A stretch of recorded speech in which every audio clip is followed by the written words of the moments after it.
Nahoru nebo dolů? Michaela Nováková a Vendula Pokorná uvádějí glosář ekonomických a politických událostí, protože v ekonomice a na trzích je jenom jedna věc jasná. Buď to půjde nahoru nebo dolů. Krásný dobrý den, milí posluchači a diváci podcastu Nahoru nebo dolů. Je tu podcast Nahoru nebo dolů s číslem 45. A jsem tu já, Vendy, a taky já, Míša, čau. Ahoj, Míšo. Čau. Jsme se dlouho neviděli, dostali jsme za to bídu, omlouvám se. Tímto zdravím Václava Dolejšího z podcastu Vlevo dole, který, když se dějou velké věci na politické scéně, je na horách, takže... A tak my musíme poděkovat samozřejmě Radku Špicarovi, který krásně zaskočil a ještě nám nahrál na dnešní podcast, což je na tom nejlepší. Je šikovný. Tak jo. No, tak dobrý, tak jdem na to? Jo, pojďme. Tak začni. Já nevím čím. Nevíš čím? Já si neumím vybrat vůbec. Tak jo, tak... To je jako když jsi v cukrárně. No, tak pojďme si říct, že intenzita nového roku stále nepolevuje a je to bezvadný. Chvilku jsme si mysleli, že budeme závidět kolegům z politických podcastů, protože jim se teda toho děje hodně, z druhé strany už si nemají z čeho dělat srandu ani. Je to takový smutný vlastně, no, když se ti ta česká soda děje. Prostě. No, ale jakoby v té ekonomice to není moc lepší teď, takže, ale jako je to i pozitivní samozřejmě některé ty věci. Tak já začnu rozpočtem. Už ho tu máme, ej chuchu. Je to dobrý. Není ani konec ledna a už máme rozpočet na tento rok. Takže schodek 310 miliard a líp to nešlo. A můžeme být rádi, že to je jenom 10 miliard přes 300. Z druhé strany teď se řeší, že to s největší pravděpodobností porušuje zákon o rozpočtové odpovědnosti. Ups. A pak tam někteří ekonomové upozorňují, ale nikdo neviděl pořádně do těch střev zase, protože prostě, no. A teď tam někteří ekonomové řeší, že se tam s největší pravděpodobností počítá s těma záhadnýma 40 miliardama, který se přelívají z roku 2025 do 2026, takže nikdo teď neví, kam vlastně patří. A ono se to neví, protože já naopak jsem četla vyjádření, že si myslí, že to tam že jako to tam není. No jasně, no. To říkala Národní rozpočtová rada, ale že to taky neviděli ještě pořádně. No. Takže buď to tam je, nebo to tam není, těžko říct, takhle z hlavy uvidíme. No z druhé strany nejsou tam jako výdaje na Dukovany a obranu, takže to 310 prostě není. Ale jsem ráda, že jsme se spravedlivě rozhořčovali na začátku roku, kdo dává nahlédnout do přesných údajů toho, jak ten stát bude hospodařit. Přesně tak, no, takže stalo se to, bude to asi horší, ale zase jakoby ty miliardy na Dukovanu se prý pak někde možná vyřešej.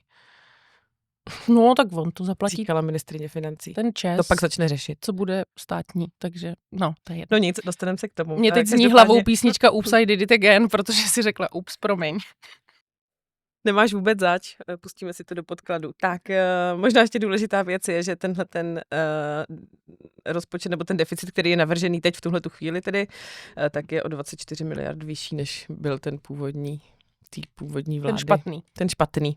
Tak tenhle ten je lepší. On teda byl špatný. Tak to už asi jsme tady probrali horem spodem. Prostě všechno je špatný. No uvidíme, jako co pak z toho bude. Dobrý, no minulý týden tím, že jsme neměli klasický díl, tak jsme nezmínili tu vlastně jednu z nejzásadnějších věcí, která se odehrála a týká se Česka, respektive české firmy, a to je CSG. Dlouho jsme tady se bavili o tom, že bude vstupovat na burzu, stalo se to minulý pátek a bylo to ve velkém stylu. Tak my jsme neměli kdy to říct. My nemáme podcast pátek. No to jo, ale tak mohli jste to s Radkem načít, ale neudělali jste to. My jsme čekali jenom na tebe v podstatě. Čekali jste na mě, takže děkuju za to. Velmi úspěšný vstup na burzu. Spadly servery. Cena akcie rostla zhruba o 1/3. Všechno to bylo vyprodané prakticky hned. A Michal Strnad je nejbohatší zbrojař světa. A je teda nejbohatší zbrojař světa? Já jsem někdy četla nějaký dohady. No jako podle toho, co vyšlo těsně potom, co se to rozběhlo na té burze, tak byl. Ne, já už vím. Já jsem četla, že je třetí nejbohatší člověk na světě do 40 let. A mě prostě ale opět fascinuje, já se strašně omlouvám. Ten vstup toho CSGčka je jako super úspěch, je to skvělý podle mě. Myslím, že to docenila řada zahraničních serverů, že opravdu jako to prosvištělo i CNBC, což... Jako na homepage, no. No, Hustý. jako opravdu CSG na homepage všech prostě médií na světě ekonomických, což je skvělý. A my se zase bavíme jenom o tom, jestli je nejbohatší. Přirovnala bych to k ceně másla, plus minus. No, tak... Tak uvidíme, jak to vyjde, Míšo, letos v těch žebříčcích všech. To jsem teda opravdu zvědavá. No a on teda, ale jsem někde zaznamenala, že plánuje teda letos jít na nákupy. Ano, kývu. Dobře, tak jo. Tak co si asi koupí? Nevím, investiční web asi ne. Včera zasedal FED a neučinil vůbec nic, tak jak trochu se očekávalo, že sazby zůstanou tam, kde jsou. Bylo to zase teda většinově, víceméně 2 byly proti, ty co vždycky, takže to je výborný, ale samozřejmě prostě. Líbil se mi titulek, kde bylo napsáno, analytici čekali, co udělá FED, ale taky čekali na to, co řekne Jerome Powell.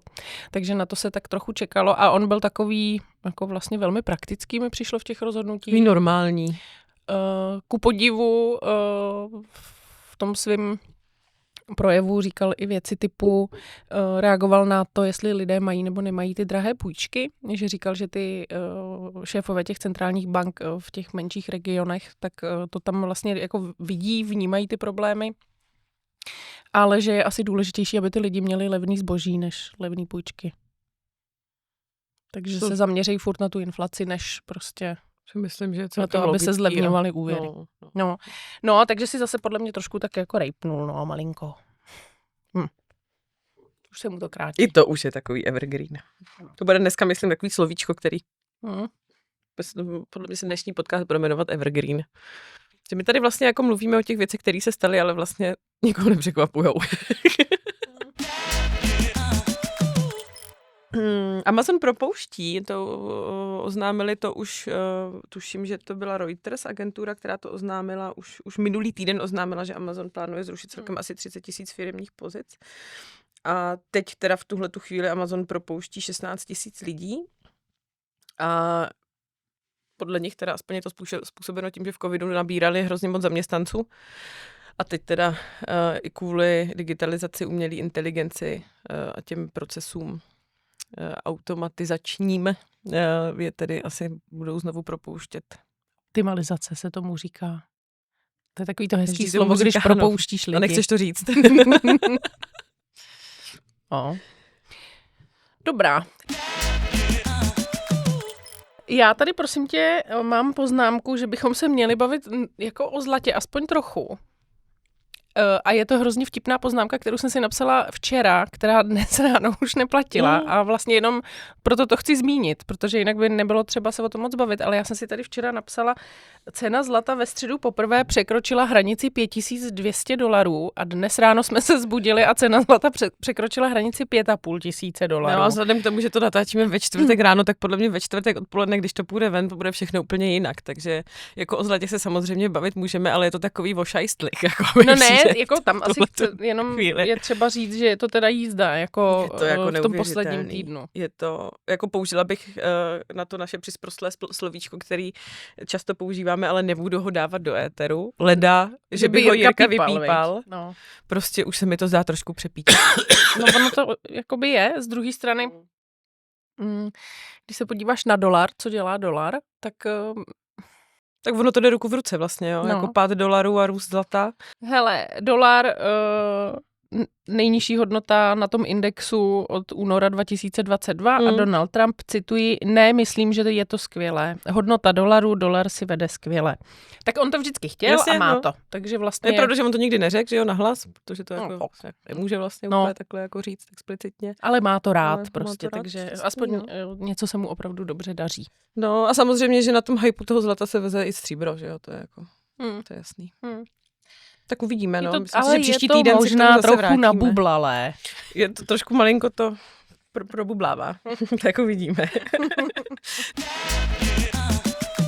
No já tady mám ještě jednu poslední věc. My jsme takový, dneska toho máme hodně, protože jsme věděli s Míšou, že se budeme ve spoustě věcí krýt a protože tenhle ten týden byl celkem výživný na výsledky různých firem, tak se podrž, Boeing konečně vykázal to zisky. Fakt? Americký výrobce letecké techniky Boeing, respektive letos loni, protože to byly čísla za loňský rok, poprvé od roku 2018 dosáhl čistého zisku. To je dobrý. Takže dobrý. Jsme rádi. To je hezký. Gratulujeme majitelům akcí Boeingu. Jdeme do hlavní témata teda.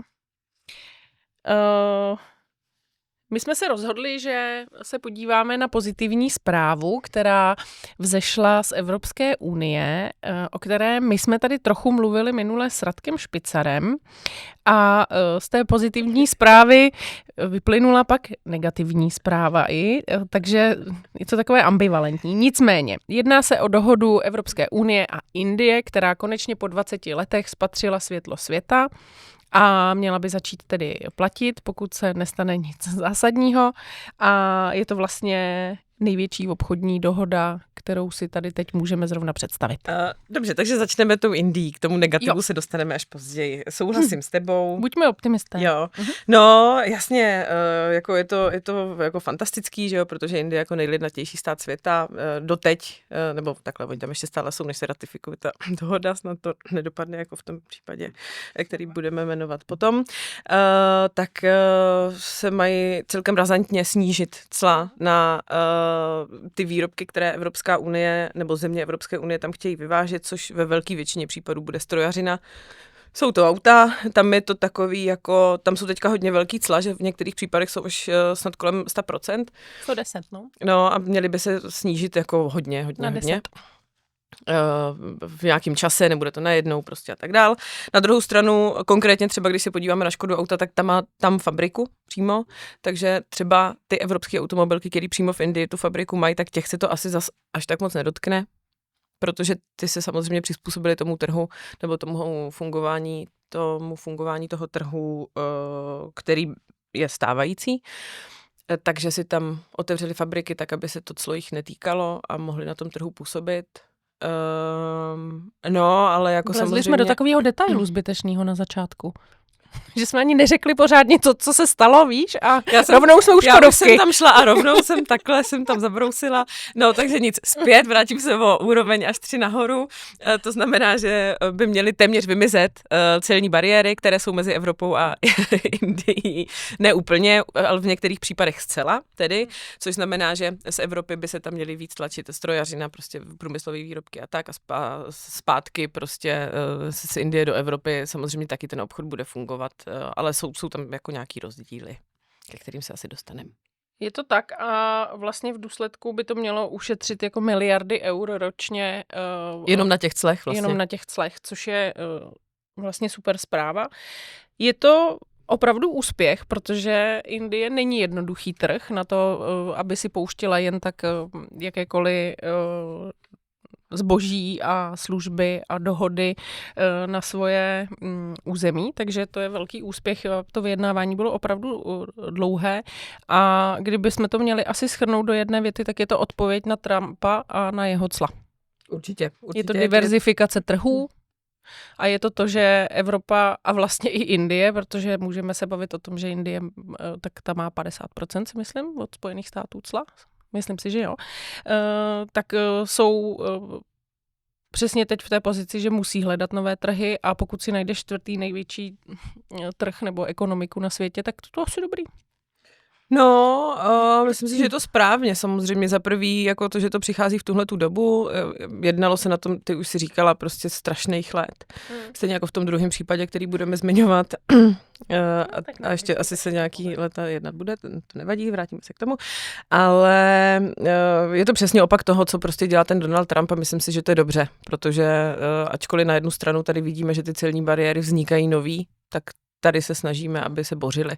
Což je samozřejmě v tuhletu chvíli, kdy se nacházíme v tom ekonomickém cyklu a obecně v tom geopolitickém cyklu, v jakém se nacházíme, teď si myslím, že to je správně, protože jako furt tady řešíme, jak má Evropa růst, co má dělat, prostě jak se dostane zase tam, kde byla. Myslím si, že jakoby samozřejmě obchodní dohoda s Indií nespasí, na druhou stranu rozvolní ruce v některých věcech a zcela jistě pomůže exportérům, a to nejenom českým, ale samozřejmě evropským. Ono to vlastně ale není ta úplně čistá dohoda o volném obchodu, tak jak ji my vlastně známe. Je tam spoustu různých ale a podmínek, ale vlastně je to asi to nejlepší, co se dalo z obou těch zemí vykřesat. A co je na tom podle mě zajímavý, je, že vlastně kromě toho, že tam je spousta položek, u kterých teda se mění cla, z Evropy se můžou vyvážet, z Indie se můžou vyvážet, tak jsou tam požadavky typu, že kvalitativně a vším to musí dosahovat přesně těch standardů těch daných zemí, tedy ono se to týká především samozřejmě toho, co se pustí na trh Evropské unie. Současně tam je celkem jasně vydefinováno to, že Indie nemůže vlastně dělat reexporty, že ne, že prostě přitáhne z Číny všechno a poveze to do Unie, že to taky nesmí. Ale co mně třeba přijde celkem zajímavý, a ta Evropa si to tam asi prosadila, je, že i tady je ochrana klimatu. Což s Indií jako... To bude hustý, no, ale tak ale, jako chápu to. No, ale je tam vlastně dohoda, že Evropa se zavázala podpořit snahu Indie o snižování emisí skleníkových plynů částkou 500 milionů eur. Takže vlastně jakoby se Evropa zavázala, že jim tam s tím nějak pomůže finančně. To je jako zajímavý. Takže tak. Takže třeba vyčistí gangu. Bože. No, tak. Co je celkem ještě jako zajímavý, a to už se dostaneme trošku právě na nějakou jako geopolitickou úroveň, tak je reakce z Ameriky, protože ministr financí Scott Bessent řekl, že Evropská unie nedbá na těsné vztahy Indie s Čínou a Ruskem, což je pravda. To samozřejmě je první věc, která mě napadla, no, protože jsme tady hejtili Indii za to, že podporuje Rusko, že jo, ještě nedávno. A řekl, že tím pádem Evropa financuje válku sama proti sobě. To je hodně za roh úvaha teda. Ale je pravda, že jako něco, co té Evropě ještě před chvílí vadilo, jí teď nevadí. Absolutně, to jako samozřejmě, že se to musí zmínit, protože jako řešilo se tady to, že přece ty zlá Indie, neber si prostě tady jako komodity z Ruska, že jo, protože my to nikdo jako nechcem. Hejtila se za to, že prostě bere si ruskou ropu se slevou a tak dál. No, tam dokonce se uvažovalo, ne, o nějakých sankcích a tak. Takže, no, jako samozřejmě, že je tohleto jako velmi validní argument.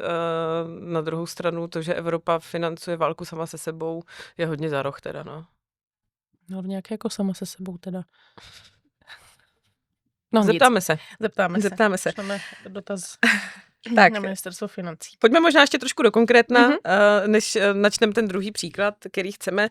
Já jsem tady zmiňovala, a ty jsi mě doplňovala cla na automobily a automobilový díly, což bude jako zásadní. Ty jsi zmiňovala, že o těch 110%, ono se to tam taky hýbe, není to na každý auto stejný, blablabla. No, tam jsou kvóty. Tak, přesně.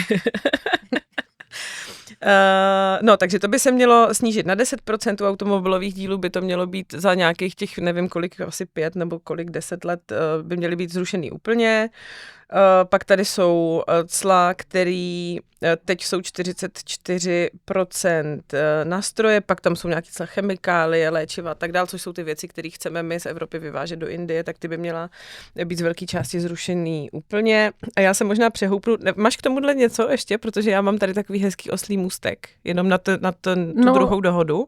Je zajímavý, že v těch clech, který se ruší, tak jedno z nejzásadnějších věcí, kterou zmiňují všichni, je chlast. To je zajímavý. A olivový olej. Že to je něco, co prostě se nevyplácelo tam vozit, protože ta cla byla opravdu veliká, víno mělo 150, olivový olej 45 a to všichni oslavovali snad nejvíc. To je zajímavý. Teď říkáme, že tady máme málo olivového oleje. No a teď ho budou mít víc v Indii. A míň v Evropě. Přesně tak. Dobře, takže Takže mám tady takovou věc, jo, ještě, že teda tahleta dohoda odstraňuje nebo úplně snižuje, nebo ne úplně, ale snižuje často ty prohibitivní cla na vývoz zemědělsko-potravinářských produktů z Evropské unie. Čím se otvírá jako prostor pro evropské zemědělce samozřejmě, jo. Tak, třeba na citlivá nějaký jako citlivý zemědělský odvětví a citlivý produkty, jako třeba hovězí maso, tak. Což je dobře, že jo, protože jakoby, myslím si, že to neplatí naopak, že prostě z Indie sem ty zemědělské produkty zase v tak velký míře nepotečou. No, oni musí hlavně dodržovat všechny ty naše standardy, takže jim se to asi možná nevždycky je dobře, jako... protože tady evropští zemědělci asi nebudou protestovat, že indické hovězí maso, které se tam nejpřekrává, je tam posvátná, jakoby bude do Evropy, že? Ale abych byla korektní, jako není to tak, že v celé Indii by se nejedlo hovězí maso, jo? Jí tam jako je i nějaký menšiny, jako jsou muslimové, křesťané. Tak, takže už. Ano. Takže indické hovězí maso s velkou pravděpodobností nezaplaví Evropu. Z čeho mají zemědělci ale strach evropští je, že zaplaví Evropu hovězí maso z Jižní Ameriky. A kuřátka. Čím se dostáváme jakoby u stejného tématu k druhé dohodě, která byla oslavována chvíli předtím, než byla oslavována dohoda Evropské unie s Indií. Ursula von der Leyen má hodně napilno v lednu, protože jezdí podepisovat dohody. No a to je dohoda Evropské unie a zemí Mercosuru, právě na velmi podobné bázi, to znamená vzájemného obchodu. To už byla podepsaná dřív, než byla podepsaná ta dohoda s Indií, ale protože si je potřeba tu dohodu potom ratifikovat na úrovni Evropského parlamentu, tak tam ti, představ si, se sjeli zemědělci s traktorama a začali protestovat a krajní pravice, krajní levice a dokonce i někteří zelení poslali tu dohodu na průzkum k Evropskému soudnímu dvoru. Čímž pádem to znamená, že jakoby vlastně teď úplně neplatí. Nebo se nemá úplně, jako, nemá jako nějaký reálný teď jako podepření v tom, aby se tak mohlo takhle 25 let, nebo jak dlouho se tohleto vyjednávalo. Je to vlastně další fáze toho, jak se trošku osvobodit od toho bordelu, který je na poli těch cel.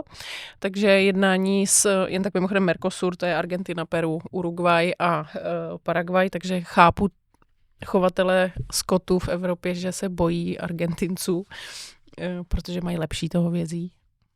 Co si budeme povídat, viď? No tak jako jasně, no tak na tom každopádně, se shodneme, že to víme všichni tady z místních restaurací.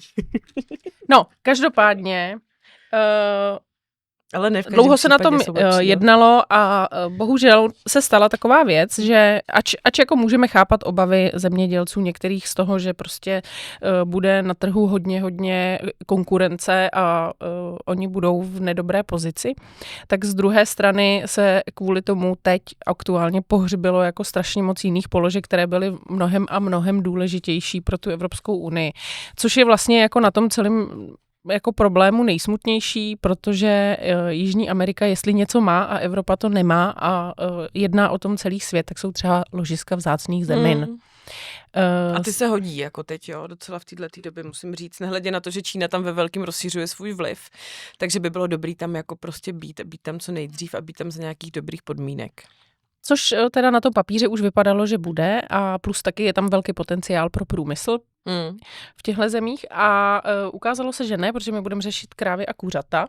Takže já vlastně rozumím těm obavám těch zemědělců, jo, ale z druhé strany potom je potřeba taky si jako nalít nějak čistého vína a říct si, v jaké té situaci jsme.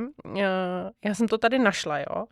Dovoz hovězího masa do EU je přibližně 500 000 tun, drůbežího asi 0,3. A Evropa ale vyprodukuje 6 až 7 milionů hovězího a 14 milionů tun drůbežího. Takže ten dovoz celý je strašně malinkatej a ta bezcelní kvóta, prosím pěkně, na ten Mercosur byla 100 až 200 000 tun. No, takže tak. No, každopádně to bude řešit soud prostě a uvidíme. No. Teď nám budou stát traktory tady před Paládiem. Jsme to dlouho nezažili. Protože jsme zlí. No, takže každopádně pohřbila se prostě na x let možná dohoda. Záleží, no, to samozřejmě, že teda týdny, měsíce, rok, dva, jako, ale no. Mě celkem jako překvapilo na tom to, že teda se hrozně naštvali v Německu, ale hrozně. A normálně řekli, že ta smlouva už je přece, tak pojďme ji už teda dodržovat, než ten soud rozhodne. A tak oni to vlastně mají pravomoci, jo, ale je to přesně zase, jako myslím dělat, si, že no, ale že to je přesně, jako teď jsme zase v tom momentě, kdy ta Evropa má jako si říct, hele, jakoby my, tohle, to jsou prostě věci, které my jako potřebujeme, zvlášť v době těch protekcionistických opatření Donalda Trumpa, který my tady hejtíme, jo, ale vlastně se jako v tuhle tu chvíli chováme úplně stejně. Já tady nechci argentinský hovězí, ne. Prostě. Je to tak, no. No to bych se prostě z toho zvencla. Z druhé jako, strany prostě hlasují o tom volení představitelé jednotlivých států. Já musím říct, že jsem teda četla nějaký komentář nějakého německého pána a dost jsem se u toho bavila, protože ten byl zhruba tak jako podobně rozčilený jako my. A teď tam vyjmenovával ty argumenty i toho, jak vlastně ty Němci v tom Evropském parlamentu hlasovali. Že jako zelení hlasovali samozřejmě proto, aby to šlo k tomu soudnímu dvoru, že tam mají nějaký argumenty, jako že teda se ale budou kvůli tomu kácet ty deštní pralesy, což jako asi taky je trošku asi validní argument, ale ono v té dohodě je to prostě ošetřený, podobně jako v té dohodě s tou Indií. Jo, a jako dost se nad tím čílil a měl tam takový hodně jako fatalistický úvahy prostě opravdu o té Evropské unii, že jestli teda tohleto se jako nechá líbit, tak opravdu už jako co jinak už má udělat, než prostě si teď dupnout a jako jenom protože tam vyšilujou nějaký jako lidi v Evropském parlamentu nebo před ním prostě nebo v ulicích jako tak přece to se dá jako s nima jednat, ne? Jako ta dohoda je postavená tak, aby to bylo výhodný pro Evropskou unii, což bude výhodný asi jako pro všechny, kteří dovážejí, vyvážejí, obchodují se světem. A když ten svůj biznis přece děláš správně, tak bys neměla mít jako obavy z toho, že ti tady argentinský hovězí jako utluče a ještě sem přijde zkažený a oni prostě to vyrábí levněji a líp a my jsme tady chudáci utlačovaný prostě.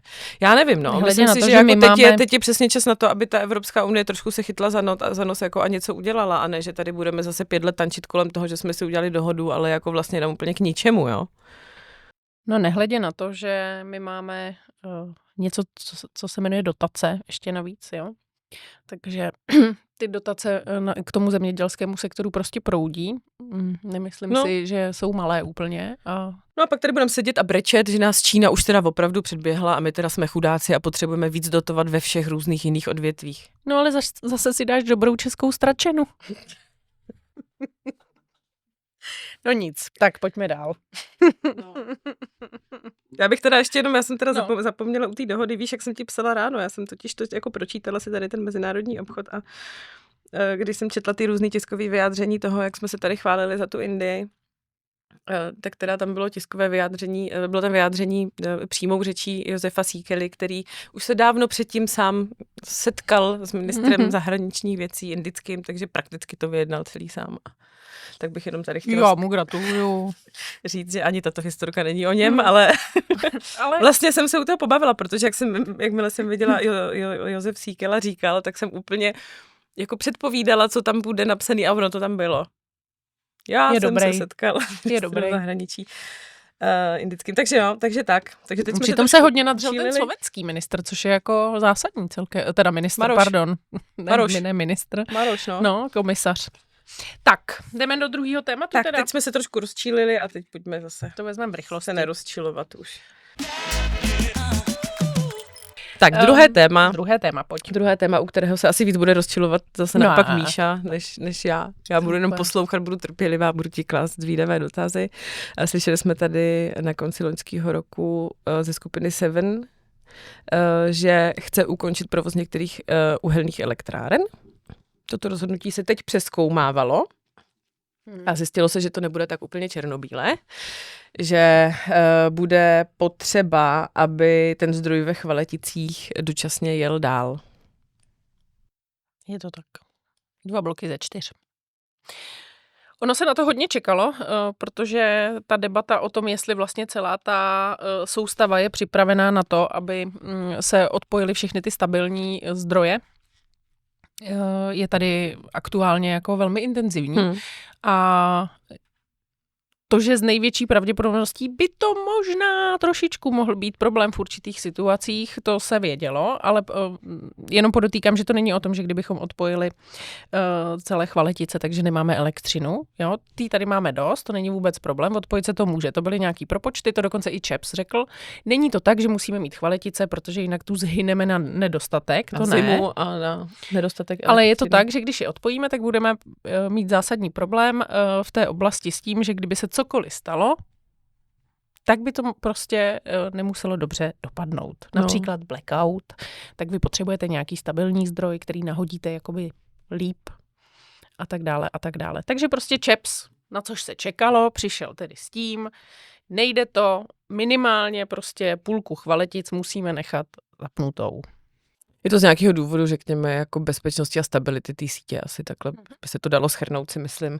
No, takže o tom, ale jestli se nemýlím, jestli teda to nakonec takhle bude nebo nebude, by měl rozhodnout ERU? No ano, je to tak. Teď to prostě musí vyřešit ERU, ale ERU v podstatě jako dostane od ČEPSu, je to problém. Něco s tím udělej, drahý orgáne. A ERU teď teda bude muset si vyhodnotit, co má dál dělat. Má na to 9 měsíců a ten energetický regulační úřad vlastně může stanovit podmínky pro vynucený provoz. Což znamená, že přijde za Pavlem Tykačem. Řekne mu nahoď to. Řekne mu prosím, nevypínej to. A dá mu k tomu nějaký podmínky. Jo, není to tak, že on ho donutí, že prostě ho chytne pod krkem a řekne nevypneš to tečka, to není vůbec jako pravda, ale on mu musí stanovit nějaký kompenzace, aby mohl dál tu elektrárnu provozovat. A on pak teda buď ji bude provozovat, řekne, že se mu to vyplatí, nebo ji třeba pronajme někomu a tak dále a tak dále. Je to z toho důvodu, že kdyby kdokoliv jiný čímž jako vlastně nechci říkat, že o tom rozhoduje ČEPS a ERU jenom protože to řekl pan Tykač, ne kdokoliv jiný, kdo by měl prostě elektrárny, třeba ČES by řekl, že chce něco zavřít, tak protože to spadá do kritické infrastruktury státu, tak prostě a jednoduše o tom musí tyhle ty orgány rozhodovat. Jo? Kdyby někdo řekl, že chce zavřít výrobnu plastů, tak se o tom takhle nerozhoduje. Je to z toho důvodu, že to je prostě kritická infrastruktura, je potřeba zvážit pro a proti, jestli se bez toho obejdeme nebo neobejdeme. Což je samozřejmě otázka, protože to potom samozřejmě taky otevírá tu debatu o tom, jestli z čeho a jestli tady bude v těch dalších letech dostatek energie. Ono je to tak, že vlastně Seven, dokonce myslím si, že ústy Pavla Tykače tehdy řeklo, že ke konci roku tedy ty Chvaletice, a nejen Chvaletice, zavře a udělá to z toho důvodu, že se mu to už nevyplatí provozovat. Je to prostě nerentabilní extrémně, no. Protože prostě výše emisních povolenek, drahý provoz a tak dále. Oni ty elektrárny nejsou nejnovější, že jo? Takže to stojí peníze, z druhé strany to on věděl, že to bude stát peníze, už když si to pořizoval, ale to je jedno. Nicméně máme tady nastavenou nějakou politiku emisních povolenek a tak dále. Takže z čistě ekonomického hlediska má dát i dál, nevyšlo to, pojďte to zavřít. Normálně prostě podnikatelský rozhodnutí. Takže samozřejmě, ano, takže samozřejmě, že tam nějaká ta kompenzace být musí. Naopak na druhé straně vlastně máme pořád i uhelky v ČEZu, které by se takhle rychle zavírat neměly. A není to z toho důvodu, že to ČEZu někdo přikázal, ale z toho důvodu, že ty uhelky jsou novější a jsou modernější. Asi do nich někdo investoval, že? Třeba. A oni můžou provozovat i po roce 2027 a taky to takhle plánujou. Je to tak.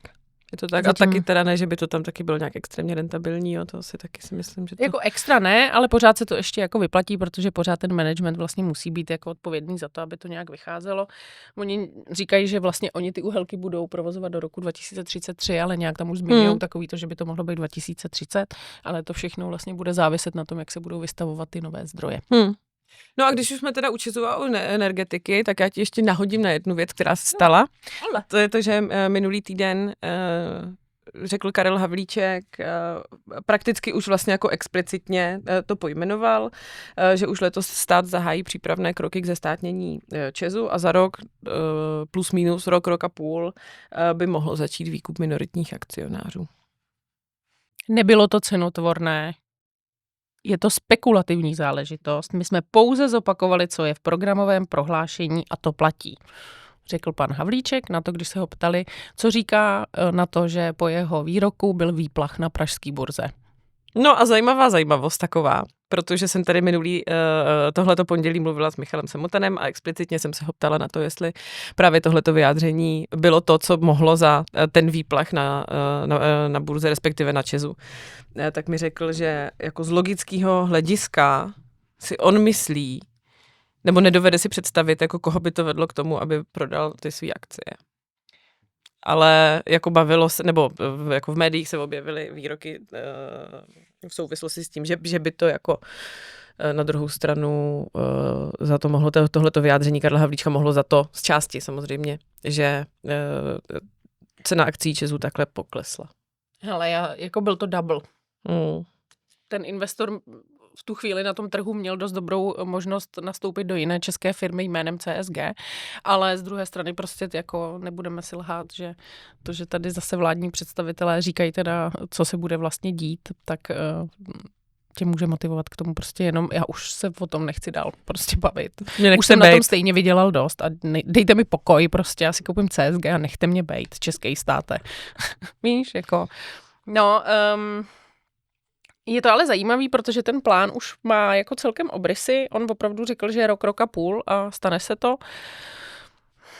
Už aby se to stalo, protože mě už vlastně nebaví jenom ty debaty o tom. A to já nejsem úplně jako, že bych nutně potřebovala mít státní ČEZ, ale nepotřebuji mít ani nestátní ČEZ, hlavně ať už něco udělají. No, je to nemluví, takový prostě, to je jako litium, no. Furt se to vrací prostě, a nic se neděje. Tak, je to tak.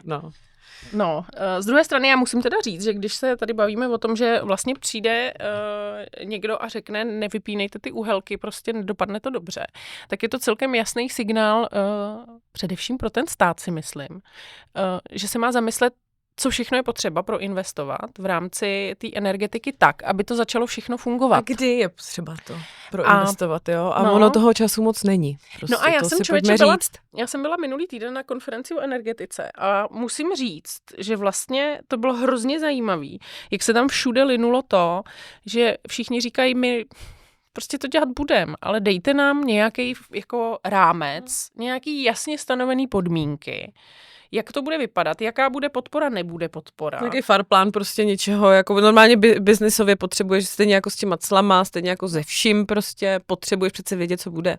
Jakou prostě máte koncepci, protože samozřejmě státní energetická koncepce to je taky jako věc taková. Ano, to je věc. To jsi řekla dobře. Ano. A dejte nám prostě ty podmínky a pak se můžeme bavit o tom, jestli sem přijde tuzemský kapitál na to, aby zafinancoval jako obnovu energetiky a dekarbonizaci. Zahraniční kapitál, který tady prostě není, protože kdo by sem chodil? Uprchlíci, Míšo. No ale fakt jako musím, tak ale ty taky ne.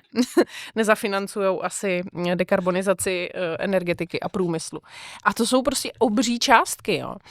Jako tam je potřeba do roku 2030 sehnat 670 miliard korun. Pardon. Tam je potřeba sehnat 670 miliard korun ze soukromých zdrojů na to, aby se profinancoval průmysl a energetika v rámci dekarbonizace. A my nejsme schopní jasně říct, jestli teda budeme dělat daňový odpočty, nebo jestli teda to budeme dotovat. Nebo to chceme vlastně vůbec. Nebo jestli půjdeme prostě cestou toho contract for difference, což prostě se řešilo vlastně i u Dukovan, což je rozdílová smlouva mezi tím výrobcem a státem, na základě který prostě pokrajou ty velký výkyvy cen.